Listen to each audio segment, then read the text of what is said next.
मैंने flight risk film चालू की वाइल एक्सपेक्टिंग दैट कि सही टर्बुलेंस वाला माहौल और मार्क वालबर्ग का एक्शन और सर्वाइवल थ्रिल वाला मोड देखने को मिलेगा, पर ये ऐसा ही झूठ निकला कि मैं अभी अभी आपको यहीं पर बैठे बोलूं कि कल क्रिस्टियानो रोनाल्डो पाकिस्तान आ रहा है, या फिर मैं आपको बोलूं कि अली हमजा और इकरारुल हसन ने अभी अभी ट्वीट किया है कि खुदा की कसम पाकिस्तान से करप्शन खत्म हो गई है, भाई मान जाओ प्लीज। तो आप मानोगे? वैसे सच बताऊं तो स्टार्टिंग में मुझे एक्शन और थ्रिल वाला मोड थोड़ा थोड़ा फील हो रहा था इस सीन से पहले। ये मतलब है क्या था?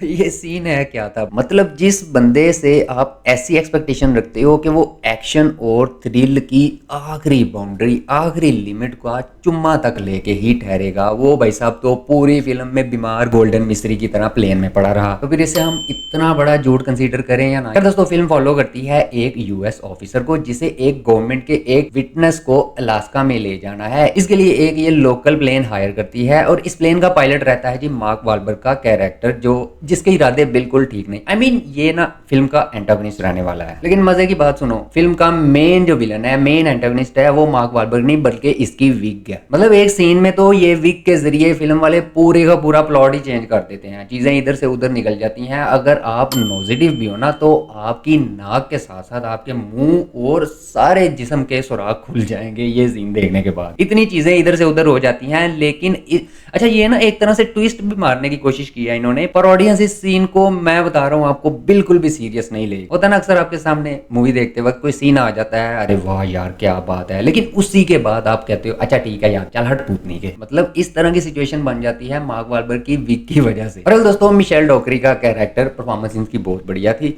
ये पूरी फिल्म में ना चीजें फुली ग्राउंडेड और कंट्रोल में रखने की कोशिश तो बहुत ही ज्यादा करती है, जो एक तरह से ना आपको फिल्म के साथ इंगेज करके रखे रखता है। लेकिन ये मार्क वालबर्ग का कैरेक्टर इतनी मटर फटर करता है, जैसे ही हो जाता है। मैं आपको छोटी सी एग्जांपल देता हूँ। पाकिस्तान में दो जवारी जब शर्त लगाते हैं तो इनमें से जो एक हारने वाला होता है वो आपको पता है बाद में कैसी झूठी और बेसरो पैर, जिनका कोई मतलब ही नहीं है, वो बेईमानी वाली दलीलें देता है कि किसी तरीके से एक मौका और मिल जाए खेलने का, शायद ये शर्त जीत जाए। सेम हाल इधर मार्क वालबर्ग का रहता है, इतनी मटर फटर करता है। इसकी मेनेसिंग बकवास सुन के ना आपका दिल तो करेगा, आपको गुस्सा तो आएगा इस पे, लेकिन साथ साथ आपका ये भी दिल करेगा कि मैं सामने पड़ी एलसीडी को उठा के बाहर फेंकूं। और दोस्तों, वैसे ही हारे हुए जवारिये की तरह यहीं पर भी मार्क वालबर्ग का भी वैसा ही हाल हुआ रहता है, क्योंकि सारी फिल्म में तो ये बहन इसे ऐसे प्लेन में चमगादड़ की तरह लटका देती है ऊपर हाथ बांध के, तो इसलिए ये फिर मटर फटर करता रहता है कि किसी तरीके ये मिशेल डोकरी का कैरेक्टर मेडलिन जो है ना इसे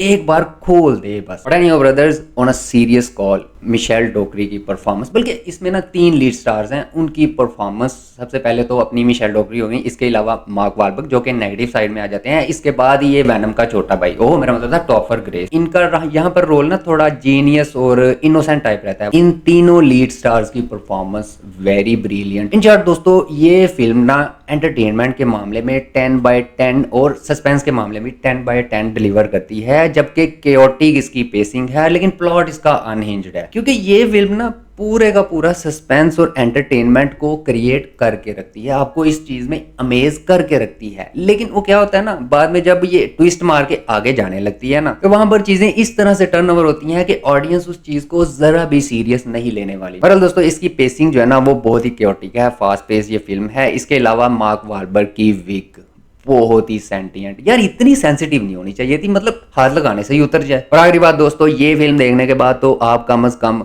जो लोकल प्लेन रहेगा ना उसे उड़ाना सीख ही जाओगे, क्योंकि एविएशन की टेक्निकल चीजों की जो डिटेलिंग दी गई है ना, इस वजह से मैं आपको बता रहा हूँ। इसके अलावा जो इसके वाइड शॉट्स है ना, उनकी सिनेमेटोग्राफी भी भाई देखने वाली थी। बहरहाल दोस्तों, ये फिल्म हाईली रिकमेंडेड है अगर आप एंटरटेनमेंट और सस्पेंस के मूड में हो तो।